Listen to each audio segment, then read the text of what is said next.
आप सभी को हरितालिका तीज की बहुत बहुत शुभकामनाएं। माता गौरा की कृपा हम सभी पर सदैव बनी रहे, इसी मंगल कामना के साथ आज के इस वीडियो में मैं आप सभी को हरितालिका तीज व्रत की बहुत ही सरल पूजा विधि दिखाने वाली हूँ। भाद्रपद मास यानी भादों के महीने के शुक्ल पक्ष की तृतीय तिथि को हरितालिका तीज का त्योहार मनाया जाता है। इस दिन सुहागिन महिलाएं अपने सौभाग्य को अखंड रखने के लिए और कुंवारी कन्याएं अच्छे घर वर को पाने के लिए व्रत रखती हैं। इस दिन माता पार्वती के साथ साथ शिव जी और गणेश जी अर्थात पूरे शिव परिवार का पूजन किया जाता है। तो देखिए, वैसे तो हरितालिका तीज व्रत पूजन में काली मिट्टी और रेत से शिव परिवार को बनाकर उसका पूजन मुख्य रूप से किया जाता है। लेकिन अगर आपके पास किसी भी कारण से समय की कमी है, समय का अभाव है, तो आप देखिए फोटो में भी इसका पूजन कर सकते हैं। तो यहाँ पर देखिए, पूजा के लिए हमने चौकी लगा ली है। चौकी के ऊपर लाल और पीले रंग का वस्त्र बिछा लिया है और अच्छे प्रकार से आप 16 श्रृंगार कर लें, क्योंकि मेनली ये पूजन सुहाग के लिए किया जाता है। तो अच्छे प्रकार से सज सवर के आप इस पूजन को करें। और देखिए, इस पूजन को प्रदोष काल में किया जाता है। तो शाम के समय हम इस तरह से चौकी लगा लेंगे और चौकी पर देखिए गंगा जल का छींटा हम दे देंगे। अब इसके बाद आपको देखिए अक्षतों का आसन देना है, आप फूलों का भी दे सकते हैं। और इसके बाद हमें शिव जी का एक ऐसा फोटो लेना है जिसमें उनका पूरा परिवार हो। तो यहाँ पर हम इस प्रकार से शिव परिवार को विराजमान कर लेंगे। अब इसके बाद हमने यहाँ पर 2 केले के पत्ते लिए हैं और इन्हें इस तरह से हम देखिए चौकी पर लगा लेंगे। तो या तो आप 5 फूलों की लड़ियों से फुलेरा बना लें या केले के पत्ते भी लगा सकते हैं।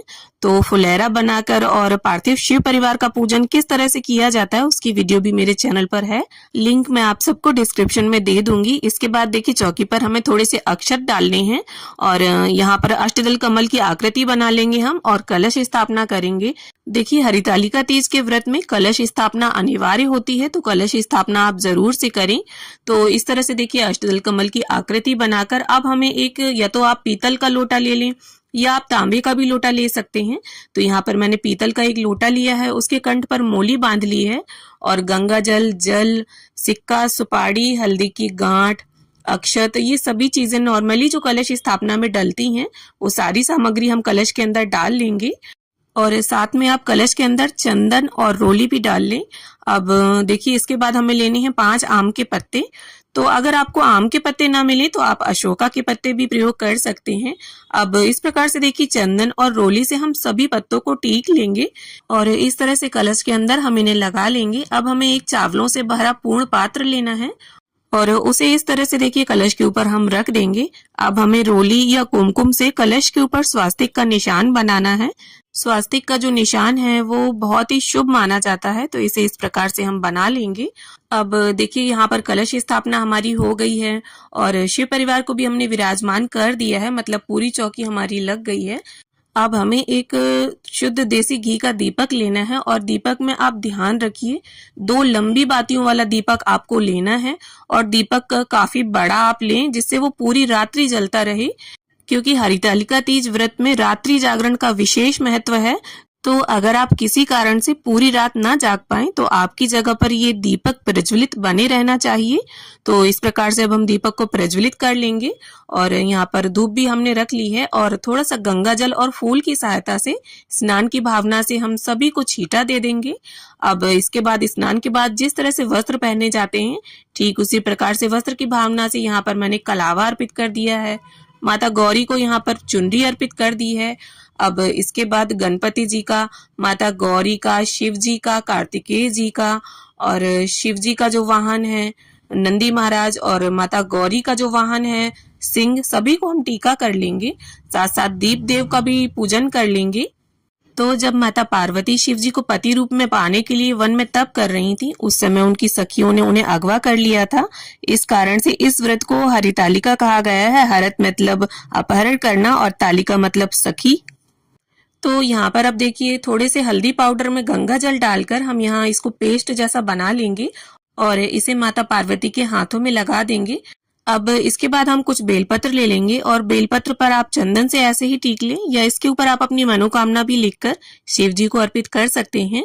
अब इसके साथ ही देखिए, शिव जी की जो भी प्रिय वस्तुएं आपको मिल जाती हैं उन्हें आप ले लें। तो यहाँ पर मैंने धतूरा ले लिया है और वो अर्पित कर दूंगी मैं। साथ ही धतूरे के फूल हैं मेरे पास, लाल फूल हैं, गुलाब के, गेंदे के फूल हैं, शमी पत्र हैं।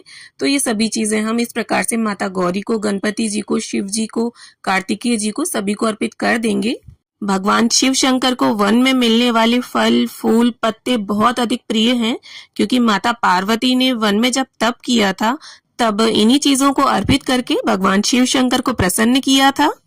तो हरितालिका तीज व्रत में 3 की संख्या का बहुत अधिक महत्व है। तो किसी भी तरह के 3 प्रकार के फल आप अर्पित कर सकते हैं, या कोई भी एक फल 3 की संख्या में भी आप अर्पित कर सकते हैं। तो यहाँ पर मैंने खीरा, नाशपाती और नारियल का फल अर्पित किया है। साथ ही मैं यहाँ पर 3 तरह की मिठाई अर्पित कर दूंगी। इसके साथ ही जो भी आपने घर में पकवान बनाए हो वो भी अर्पित करें। अब इसके साथ ही माता पार्वती को यहाँ पर हम 16 श्रृंगार समर्पित कर देंगे। देखिए, जब भी कोई सुहाग का पूजन हो और आप माता गौरी का या माता पार्वती का पूजन करें तो श्रृंगार का सामान जरूर अर्पित करें। चाहे आप 5 ही वस्तुएं अर्पित करें, उसमें चूड़ी, बिंदी, महावर, मेहंदी, सिंदूर, ये आप जरूर रखें। इसके साथ आप जितना चाहें वो अर्पित कर सकती हैं। और जो हमने श्रृंगार का सामान अर्पित किया है उसमें से बिंदी एक निकालकर हम यहाँ पर माता पार्वती को लगा देंगे। देखिए, माता पार्वती, माता गौरा एक ही हैं। अब इसके साथ ही सीधे हाथ में पुष्प या अक्षत लेकर हम हरितालिका तीज व्रत की कथा पढ़ लेंगे। तो देखिए, हरितालिका तीज व्रत, जिसे गौरी तृतीया व्रत भी कहते हैं, ये एक ऐसा व्रत है जो आजीवन रखा जाता है, कभी भी छोड़ा नहीं जा सकता और पूरे दिन निर्जल निराहार रहकर इस व्रत को किया जाता है। तो यहाँ पर मैं कपूर आरती कर रही हूँ, आप चाहें तो घी का दीपक लगाकर भी आरती कर सकते हैं। तो इस प्रकार से अब हम सभी की प्रेम पूर्वक आरती उतार लेंगे। तो देखिए, कलश के ऊपर का दीपक अगर पूरी रात्रि अखंड जलता रहता है तो इससे जो हमें रात्रि जागरण का फल है वो पूरा पूरा प्राप्त होता है। अब आरती संपन्न करने के बाद सीधे हाथ में थोड़ा सा जल लेकर आप इस तरह से 3 बार फिरा दें पूरी चौकी के आसपास और हाथ जोड़कर भगवान शिव शंकर से और माता पार्वती से पूजा में रही कमियों के लिए क्षमा याचना कर लेंगे और ऐसी प्रार्थना कर लेंगे कि माता गौरा हमारे सुहाग को अखंड रखें और अपना आशीष, अपनी कृपा हम पर और हमारे परिवार पर सदैव बनाए रखें।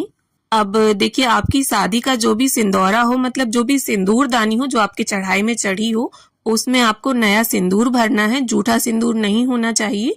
और इस तरह से 5 बार माता गौरी को हम इसे अर्पित कर देंगे और 5 बार मतलब जितनी बार आप अर्पित करें उतनी ही बार हमें इसे अपनी मांग में सजाना होता है। जैसे इस प्रकार से हमने 5 बार अर्पित कर दिया, अब 5 बारी माता गौरा से हम इसे लेकर अपनी मांग में सजा लेंगे। इसे सुहाग लेने की विधि बोलते हैं। तो इस तरह से पूजा के बाद आपको माता गौरा से सुहाग जरूर लेना है। तो इस तरह से हरितालिका तीज व्रत में प्रदोष काल का जो मुख्य पूजन है वो हमारा संपन्न होता है। तो हरितालिका तीज व्रत पूजा की ये सरल सी विधि आप सभी को कैसी लगी कमेंट करके जरूर बताइएगा। और अगर वीडियो अच्छी लगी हो तो इसे लाइक करिएगा, शेयर करिएगा और मेरे साथ जुड़े रहने के लिए मेरे चैनल ज्ञान अनुसार को सब्सक्राइब जरूर कर लीजिए। तो मिलती हूँ आप सभी से एक नए वीडियो के साथ। तब तक के लिए ओम नमः शिवाय। जय हो माता पार्वती की।